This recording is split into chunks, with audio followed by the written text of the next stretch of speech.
to another battle in World of Warships for Digital.Flash.Fire. I'm Dan. Alright, today we've got the Tier 5 Furutaka, the Imperial Japanese Navy cruiser. This is a bit of a mixed ship. The guns are very good. 8-inch guns with excellent damage and penetration. Very accurate as well. If I could hit the broadside of a barn myself, I would have had an even more monstrous game than I did. However, I'm just not that good at aiming. The downside of these is they turn at a glacially slow speed, and the complementary weapons are the torpedoes that have a 6-kilometer range. So the guns can reach I believe 12 or 13 kilometers, the torpedoes 6. And you see when I turn like this, the guns are just struggling to get anywhere. They also have weird arcs. You'll notice on the back of the ship, there's one that's going to be aiming forward and 2 aiming backward. And on the front of the ship, there's 2 that aim forward and 1 that aims backwards. And that's kind of weird. It means that whenever the ship turns and the guns have to turn with it, well, at least 2 and maybe 4 of the turrets are going to be turning the long way around, and it really throws you off. You always end up with guns that are off the timing of other guns that can't fire with the rest. It really does mess things up some. Now, up to this point, it's been a pretty standard game on Big Race. I get the hell away from the northeast corner because this is a long-range ship. I put 2 citadels into this poor Phoenix. I then fire my next salvo. Again, only 2 guns. Another citadel, and he's done. That's a really fast kill, even if he is a tier below me. Next, we have an Omaha. I'm going to pour some shots into him. You'll notice my team is mostly behind me. They're scattering for cover. Yeah, I can't really blame them, honestly. I should have been doing the same. This is a ship that does a lot better supporting battleships, chasing off destroyers and enemy cruisers, than it does doing what I'm doing and pretending to be a pocket battleship.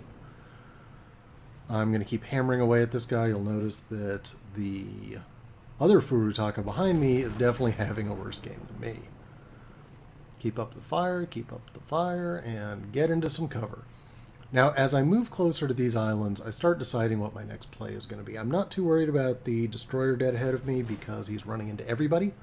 I'm going to pop some torpedoes in case this cruiser decides to come around the corner.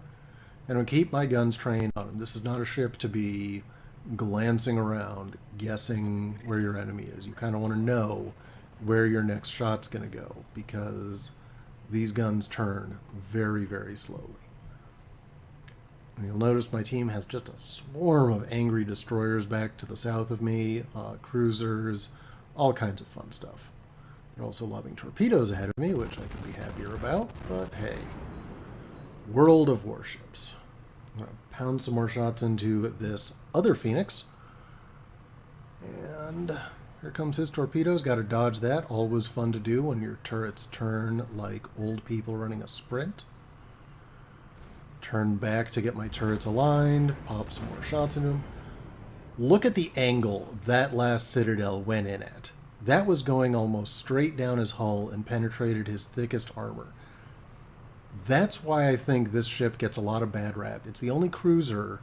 You know, the Omaha gets 6-inch guns. The Cleveland gets 6-inch guns. This thing at Tier 5 gets 8-inch guns. When people learn to play this ship, it is going to be a beast. Because it can get citadels against any cruiser, especially any American cruiser, all day long. It's accurate enough, its guns are powerful enough. This thing can tear ships apart. That isn't saying it's a great ship. It still struggles with a lot of things. The anti-aircraft armament isn't great.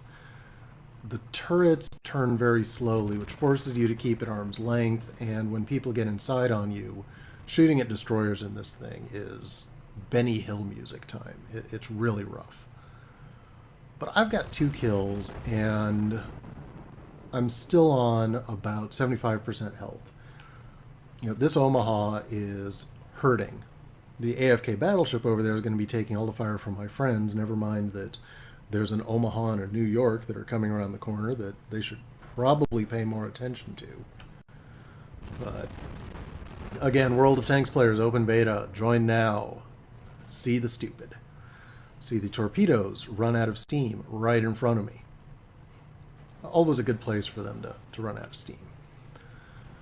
I'm going to keep on, and I'm going to keep the guns firing. They've got a really good reload. 18 seconds is not terrible, especially when they hit as hard as they do. They actually could be faster, but I put the wrong upgrade on this ship, and I didn't want to spend the money to swap them. Now you'll notice that we've got most of our team on the west end of the ship, on the west end of the battlefield. We're about to take out one of their cruisers. One of their battleships is AFK, and the other battleship is about to run into everyone. There's another Citadel hit and another ship sunk. That's 3 cruisers down, a tier 5 and 2 tier 4s. All of them I did most of the damage to.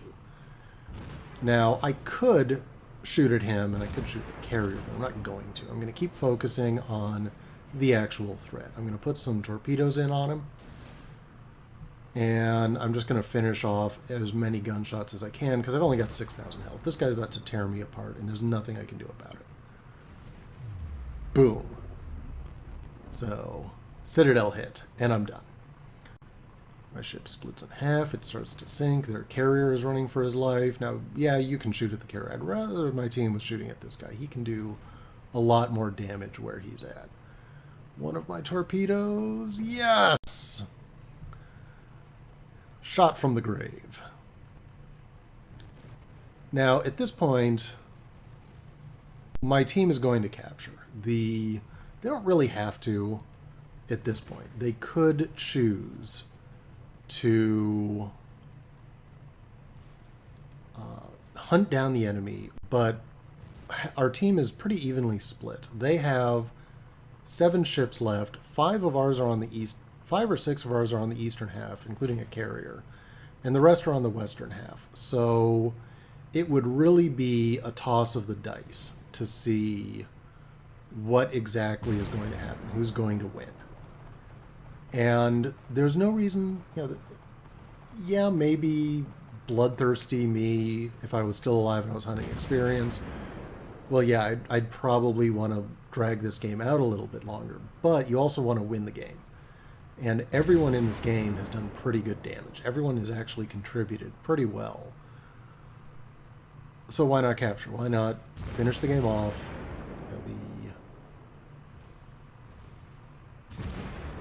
I'm also biased because this would have been my first win of the day, and 29 hits, 5 citadels, and 3 sinkings is definitely a good first win. They're going to finish off this battleship. The carrier just went down. And now I'm just going to keep on capping, because that's what's going to win the game. Now, at this point, it actually doesn't look terrible, even though this Arkansas is hurting, and our carrier just went down. But you'll see the rest of their guys are sticking in a disciplined group. They are concentrating their fire. They're burning targets down, which is something I know my guys on the west side were struggling to do. They were having issues with target selection. I was having issues with their target selection. And our ships are just having a hard time getting organized and getting shots downrange and on the right target. So we're going to cap, and I don't have a problem with that. Now, this is a slight modification of my normal rant. Don't cap, keep killing. You don't want to win in the name of don't cap, kill all. And in this case, even though we're up 7-3, 8-3, I have more faith in the 4 guys on their team than in the 9 on mine. Partially because they're capping. But yeah, this was a really fun game, really good game. You'll see the Arkansas beta goes down. We're going to go look at the Miyogi next. The Miyogi's a tough ship to play through. I did not enjoy it, but I've got a Congo now, and don't worry, you'll be seeing some videos of that guy later. Boy, when that thing gets a Citadel hit, 14,000 hit points off the ledger. But it's not a good ship for knife fighting, and that's what this guy's doing. And this is what I was worried about, that my team would just feed in one at a time. The other two battleships up there, the Wyoming and the dead one. Yeah, you can see why I'm okay with capping. We aren't doing too hot, and they have a lot of torpedoes out there, and torpedoes scare everyone. Now the destroyers facing the cruisers, it wouldn't be a good mix. Yeah, your mileage may vary. I was quite happy to see things go the way they did. Now, as to the scores, I had a very good game in this. This was easily my best Furutaka game. I have finished with the ship. I do need to buy the replacement, but for the moment, I haven't had the money to do it.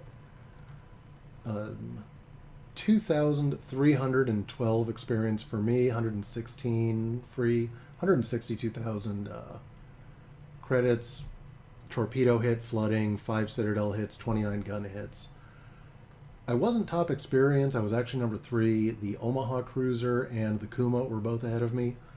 On the other team, the people that were alive, not surprisingly, had most of the experience other than the New York that blew me up. Just, again, this is not a ship that I think is getting a fair shake. It's a fun ship. It's a challenging one. It's not one if you like easy mode. But it's a good ship to play, and I don't regret my time in it, although I did free experience past it because the ship after it is much better. All right, folks, for Digital Flash Fire, this is Dan. Thanks for watching.